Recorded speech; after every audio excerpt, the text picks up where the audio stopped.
So, ayan mga bro. Paano ba ikabit yung three-way switch mga bro? So, saan po ba ito kinakabit mga bro? So, yan po ang pag-usapan natin mga bro. So, ayan. So, ito yung layout natin mga bro sa three-way switch kung paano siya ikabit. Yan. Nakabuo na tayo ng three-way switch kung paano i-install mga bro. Alright mga bro. So, ayan. Alright. I-review natin mga bro yung three-way switch installation natin mga bro. Alright. Ayan. Kung makikita mga bro.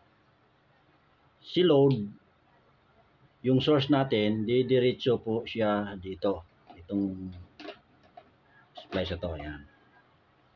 Didiretso siya dito. Dito natin siya tinusok sa 0. Ayan, kung makikita nyo bro, ayan. 0 yan. Then, si line to neutral, didiretso naman siya dito sa receptacle. Ayan. Dito natin siya ilalagay sa gitna niyan. Dito. Ayan mga bro. Ayan. Ito. Yung may palatandaan natin tape. Ayan. Okay. So, si return, yung line natin sa return, ito. Nakatusok ito sa 0. Didiretso naman siya doon sa receptacle. Yan, didiretso siya sa receptacle. Alright mga bro. Yan. Ito si traveler, itong dalawang ito, traveler ito. Kung saan yung source, ito yung source natin, siya yung magsusupply papunta dito. Mga bro, ayan. Yan, review natin yan mga bro. Alright.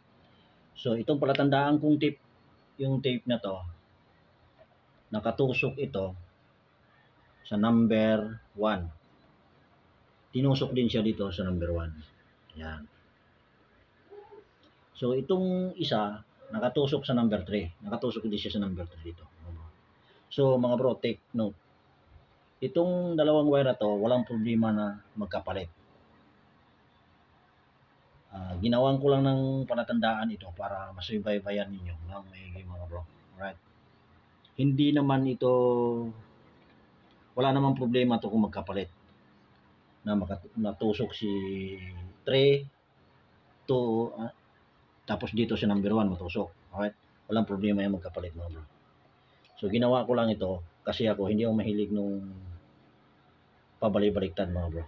Ang gusto ko yung kung saan siya nakatusok, doon talaga siya. Alright mga bro. Ayan. Yan po yung ni-review natin mga bro. Alright. Ganyan na siya kasimple. Alright mga bro. So ayan. So paiilawin naman natin siya ngayon mga bro. Alright. So bago natin siya pailawin, ititester natin siya mga bro. Para sigurado po tayo walang diferensya. Alright mga bro. Ganyan lang yan. Para safe po tayong magtatrabaho. Ayan mga bro, ito yung three-way switch natin. So, kakabitan na natin siya ng ilaw. Huwag muna natin ito i-screw dito. Kasi madali lang naman yun. Alright. Kakabitan natin si ilaw. So, bago natin i-on yung breaker natin mga bro, i-tester muna natin siya kung may shorted ba siya. Doon tayo sa prosesong maayos mga bro. Alright mga bro. Lagay natin siya sa 100 amp. Ayan. Titester natin siya. Once nang gumalaw, ibig sabihin may shorted mga bro.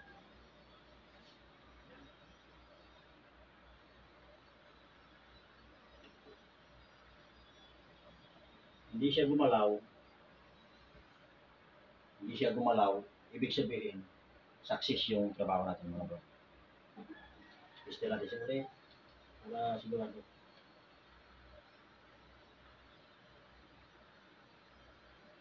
Yan. Hindi siya gumalaw. Kaso hindi nakita. Yan. Hindi siya nagalaw. Kailangan natin siya i-tester mo bro. Right?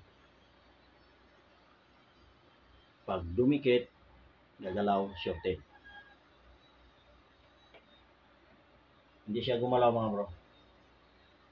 ibig sabihin, success po yung trabaho natin. Alright mga bro. So, pwede na natin siyang i-on.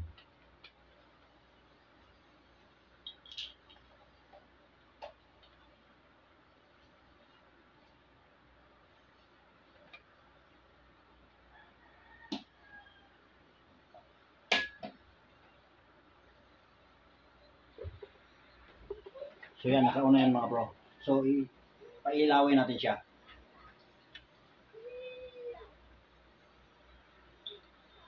Yan.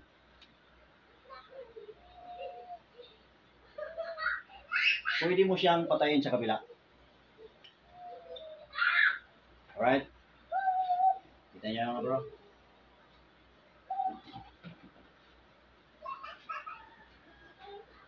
Pwede mo siyang buhayin dito. Pwede mo siyang patayin dito. Ganyan ka ganda yung 3-way switch mo bro. Alright? On. Pwede mo siyang patayin dito. Pwede mo siyang i-on dito. Pwede mo siyang patayin dito. Saan nga ba ito kinakabit? Yung 3-way switch. Kalimitan mga bro, nakikita niyo po ito sa hagdan. Right? Itong isa na itong switch na ito nakalagay doon sa baba ng stair. Ito nasa taas. Alright? Bakit nakalagay ito doon? Pag akyat mo, pwede kang mag-on. Pwede mong i-on siya para maliwanag. Pag nandun ka na sa taas, pwede mo siyang patayin para hindi ka na bababa. Alright?